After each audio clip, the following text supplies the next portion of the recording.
Good morning. Good morning. Welcome or welcome back to Bookeemonsters. My name is PK. It is Thursday, June the 5th. We are here to look at the new releases that have been published this week, and on Thursdays we look at fantasy and science fiction. Quick announcements. I do have sprints tonight at 8 p.m. Eastern. They go for 2.5 hours. We do every Tuesday and Thursday evenings and Saturday afternoons. Hope you're having a good day.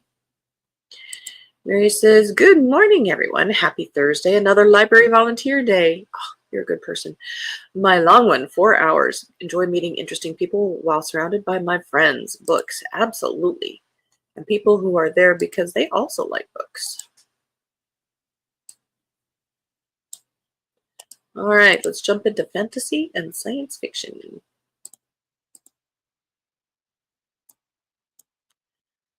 A Fellowship of Librarians and Dragons by J. Penner, second in the Adinashire books. In the quaint town of Adinashire, Dolly Butterbuckle, a people-pleasing sunshine dwarf, is content with her simple tea magic and a circle of friends. It's true, she never quite lived up to family expectations, but life is just fine until her parents arrive with an inherited dragon egg, and then a charming gargoyle harboring a secret strolls into her life. There we go, way better. As Dolly, I'm going to say Dolly, grapples with her newfound responsibility, she discovers a long-hidden side of herself, all the while facing an overbearing family, a sinister plot, and a mischievous dragon that refuses to stay out of trouble. Luckily, she has help from her loyal friends and newfound love, while Dolly embarks on this heartwarming tale, and maybe, just maybe, her adventures lead to her true self, which is the most enchanting path of all. That is what you would call a cozy fantasy. That is getting very trendy, or is trendy.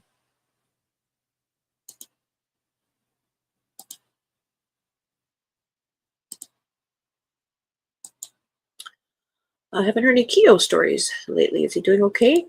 He's getting better. His foot is getting better. He's still on antibiotics.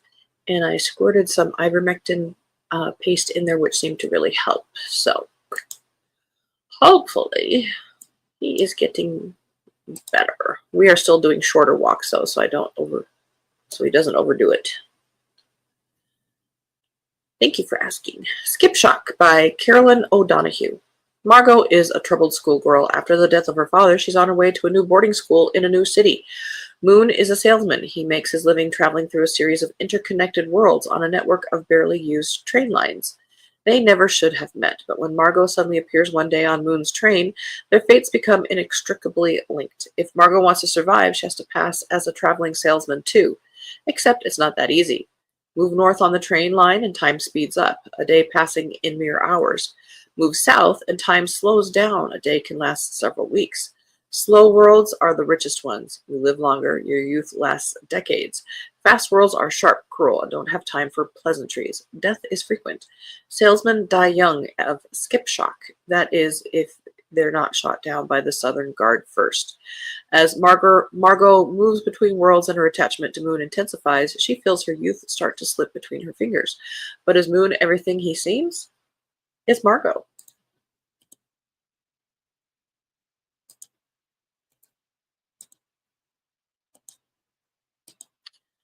The God of the Guisan.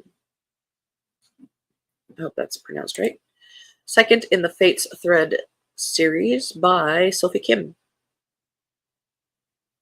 Oh, it's a sequel to God and the Gomiho. That one was kind of popular, I think. Oh dear. Sioka, the no longer fallen, is working on himself. Can't you just say risen?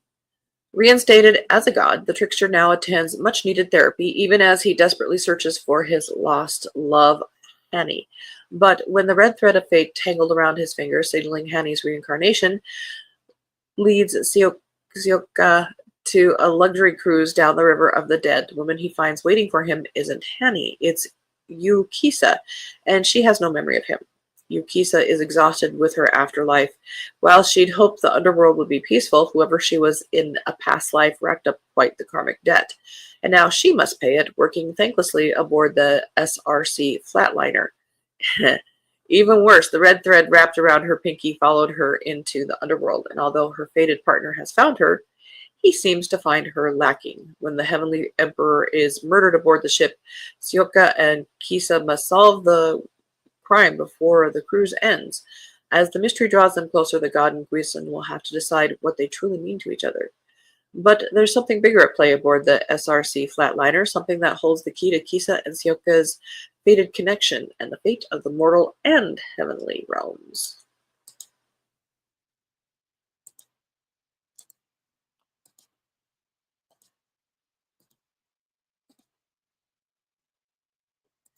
Mary says, "That's great. When our little ones hurt, we do too. How are your little ones?" Interesting concept with the north-south time changes. Yeah. What happens if you go east-west? It's a train. It doesn't go east-west. Legacy of Light and Shadow by Ryan Kirk, 5th in the Legend of Adani. Following their defeat at the hands of the wandering clans, the emissaries of Void descend upon a rebellious world seeking to harvest the essence of life itself, corrupted hearts vital to their master's eternal war. They encounter a land of untapped power, its young people standing defiantly against the force they cannot defeat. Leading the resistance is Baal, an ascended warrior whose mastery of Adani rivals the emissary's control of the esoteric powers. His decisive actions shatter the emissary's plans, but ignite a larger conflict that will test the fragile alliances of humanity. Meanwhile, Ellen, torn between her ties to Void and the family she betrayed, embarks on a perilous journey to prove her worth as a servant of destruction, only to find her fractured heart wavering between royalty and redemption. Loyalty and redemption. End of that row. I can't linger. There are a lot of books here. Air of Storms by Lauren Hamilton Murray, 1st in the Stormweaver series. The very day Blaze came into the world, she almost drowned it. A rain singer born into one of the most powerful fire-wielding families in the Empire, Blaze's birth summoned a devastating storm that left thousands dead. She's been hidden away ever since, with a dark secret. More than that. The same torrential power that branded her an outcast disappeared that fateful day, and she's not sure she wants it back. Etc. Again, moving quicker because I know there's a lot here. A Song of Legends Lost by M.H. Ayind. Maybe. 1st in the Invoker trilogy. An unforgettable tale of revenge and rebellion unfolds when a reckless king implements an ill-fated plan to end a 1,000-year war in this relentlessly gripping epic fantasy debut. A song of rebellion, a song of war, a song of legends lost. The people of Nine Lands know their history. The kingdom once belonged to the scathed people until their gray-blood servants rose up and slaughtered them. King Ahiki and his warlords laid claim to the realm by defeating the rebels and driving them out of the Feverlands. Now, thousands of years later, attacks of the Greybloods are rebuffed by the Invoker clans, warriors of noble blood, who summon their ancestors to fight them in the battle, etc.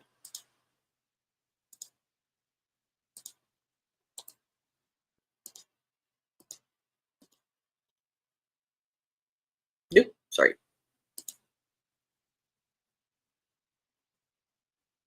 And Mary, you said you had started a new book. Are you still liking it? A Forgery of Fate by Elizabeth Lim.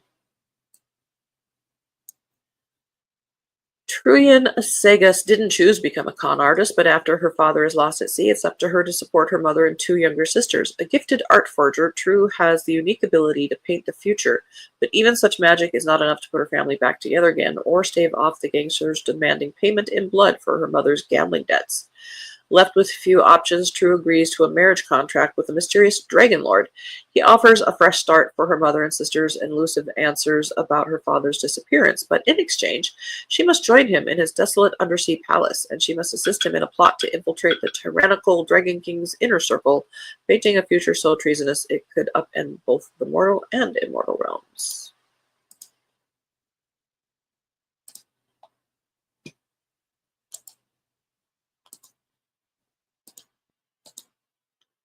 The Afterlife Project. And I apologize, Mary, I haven't been able to jump on any of the morning shows. And, with no service manager and last couple mornings, no receptionist. In fact, she was gone all day yesterday, so haven't been able to jump on any other morning shows. The Afterlife Project by Tim Weed. Separated by 10,000 years, a team of scientists and their test subject must work together to save the human species before it's too late. With humanity facing imminent extinction, Centauri Project scientists use technology originally designed for interstellar travel to send a test subject 10 millennia into Earth's future. Marooned in an uninhabited wilderness, microbiologist Nicholas Hinman searches for evidence of remnant populations. He has a protocol to follow and is determined to do so to the bitter end until he knows he's probably searching in vain, stranded in an empty planet silently orbiting the sun. Meanwhile, back in 2068, a devastating hyperpandemic has quelled all talk of interstellar travel and thrown the future of humanity into grave doubt, etc. End of that row.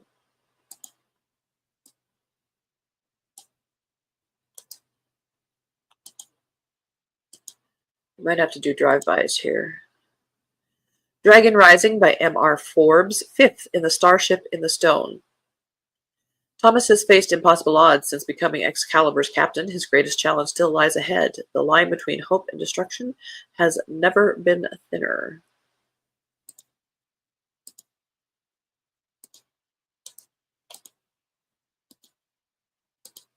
Junkyard Saboteur by Jamie McFarlane. 9th in the Junkyard Pirate series. A covert weapons test, a sabotage mission, a spy wearing the face of a lover. When the Iron Syndicate seizes control of a remote mining colony, AJ, former Earth Marine turned galactic operative, is sent in with his elite strike team to stabilize the situation, but the mission goes sideways fast. Bad intel, ambushed troops, and a devastating new energy weapon leave AJ scrambling to survive, let alone win. I hate it when that happens. After Fall, The First Peacemaker, book number 2 by J.N. Chaney, who's everywhere, Terry Maggart, and Aaron Bunce, 2nd of 3. After a fateful expedition to Antarctica, Alexander Hawks finds himself catapulted across the stars into a galaxy in chaos. The Emperor is assassinated, and the Eternum Empire, already fading, has collapsed. But he has a starship now, and friends.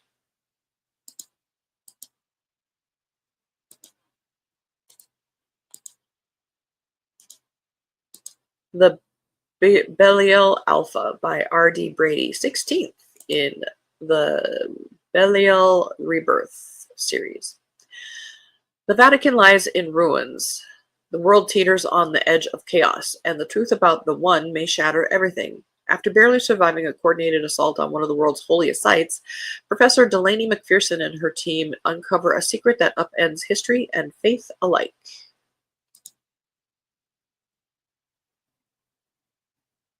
End of that row.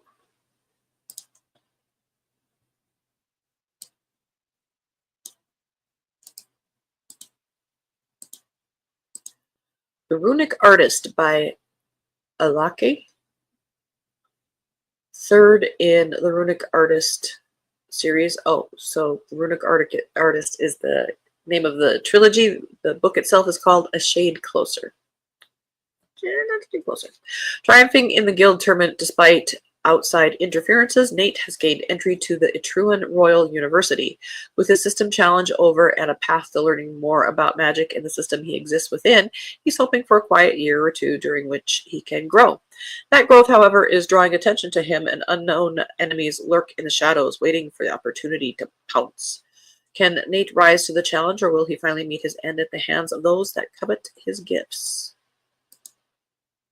I covet your gifts.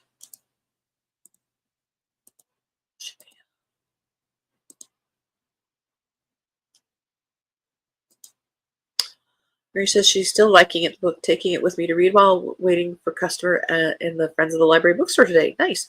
Not a bad job. Meet nice people, read, improves books for sale. Absolutely. And you're volunteering. You're an awesome person. And I already knew that. Mary, is the service manager gone now? Oh, he's out. He is out. We were finally able to let him go on Friday. We certainly have had to carry a big burden with that position. Yeah, it's a full-time job, so it's spread among 3 people. But yes, we were finally able to let him go on Friday. Mary, sounds like Rosanna's doing well. Oh, good. Pain is still there. They told her 3 to 5 are the worst. Hope that is true since she is on day 5 today. Yeah, that's no fun. Steve is having surgery on his finger tomorrow. We don't know what time yet. We should find out today. They say the day before they will let us know what the time is. But he's got trigger finger, and they've tried shots and everything. All right, Shambles in York by Kim M. Watt, 4th in a D.I. Adams mystery, although this is here because there's some fantasy elements. Steel and iron, tree and root, and a city crushed between. In the ancient city of York, a master charm has been stolen. With it comes the power to raise an army of unstoppable metal guardians spread across not just Yorkshire, but the world. If you watch Doctor Who, is it the Cybermen? Which is bad enough. Hopefully not the Daleks. But if the charm isn't recovered soon, the Steel Beasts won't be the only ones on the rampage, because Heather, near goddess of the wood and wild, partner of the charm's creator, has her own ways of dealing with things. She'll turn the city to mulch to reclaim the charm and never mind the casualties. D.I. Adams never asked to be the magical community's problem solver, but with York teetering towards destruction, she's suddenly the only one standing between humanity and a full-blown nature versus machine catastrophe.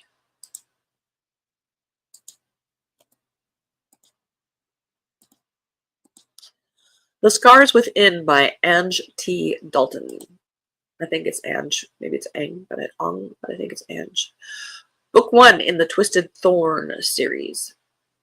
One girl, 2 brothers, a school built on secrets and a bond that could burn the world down. Scarlet Thorn has been broken, burned alive, and survived.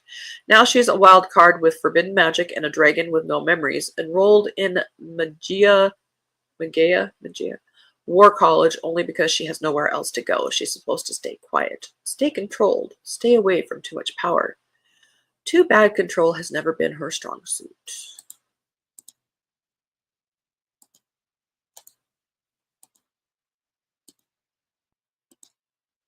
The Stolen Kingdom, The Queen and the Heiress, Book 2 by C.C. Gonzalez. Green. Dreams often speak to the heart's desire. Veda Aether has abdicated her claim to the throne, with Arwen taking her place as ruler and a dangerous false queen rising in their midst. Valda is forced into exile. Separated from her soulmate, Maris Era, she struggles to find a way to reclaim what's been lost amidst the war.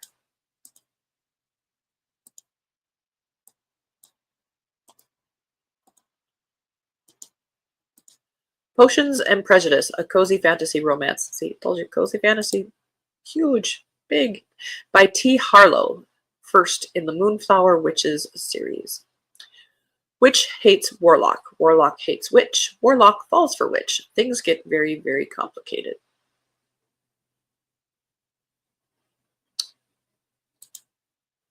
I do like that cover, though. It's so cozy fantasy.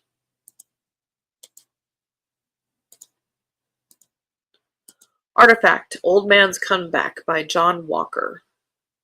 Veteran soldier Raymond Flip Kinnelly believes his battle days were behind him. Now in the quiet twilight of his life, he toils as a janitor for a powerful military contractor, far from the chaos of war. But when he arrives to find his workplace in lockdown, his routine is shattered.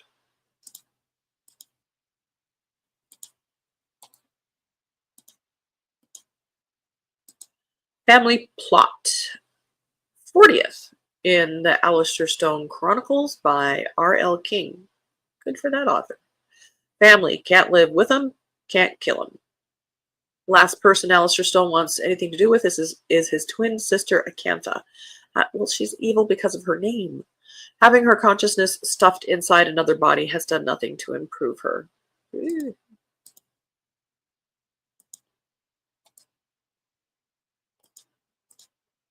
The Lost Dimension by Von Heppner, 23rd in the Lost Starship series.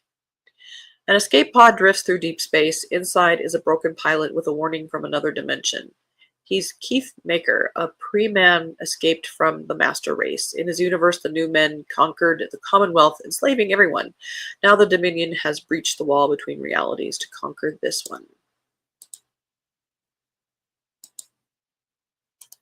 And I think this is another cozy fantasy coming up. Just from the cover, that is a very pretty cover. A Requiem for Fallen Stars by Hazel S. Wilkes, first in the Cadence of the Fallen. Lyra is a collie, does not clutch onto the jagged remnants of her past. She buries them deep beneath her skin. Ew. To feel is to give power to the past, to let grief and memory carve through her like a blade, but Lyra refuses to let them win. She will not let the sharpened words of men who call themselves nobles and kings cut deeper than they deserve. No, this is not cozy fantasy.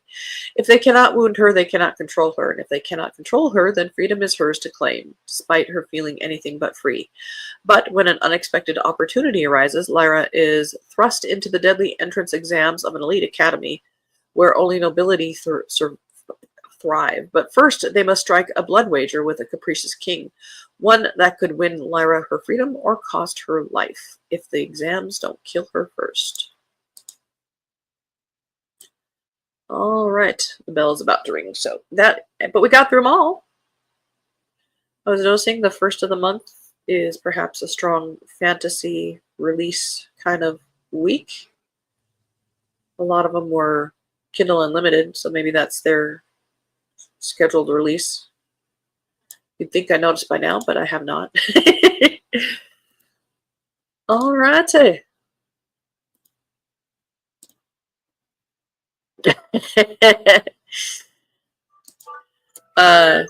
Mary says, hope that Steve does well tomorrow. My father had finger issues on both hands, and in those days, exactly, they couldn't do much. Glad he has a solution for it. Good luck. Thank you.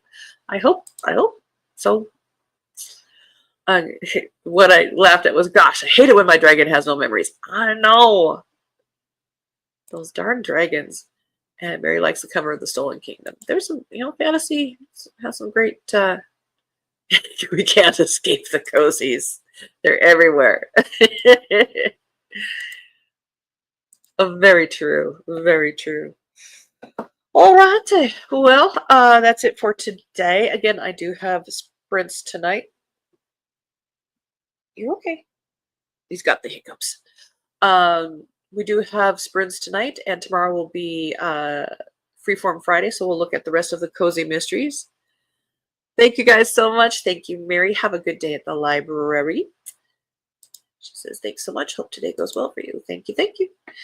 All right. Well, Mary, I'll see you tomorrow. And if not, it's okay. Sleep is good. All right. Hope you have a good day, everybody. And as the banner says, don't be a bookworm, be a bookie monster. Nom, nom, nom. Have a good day. God bless.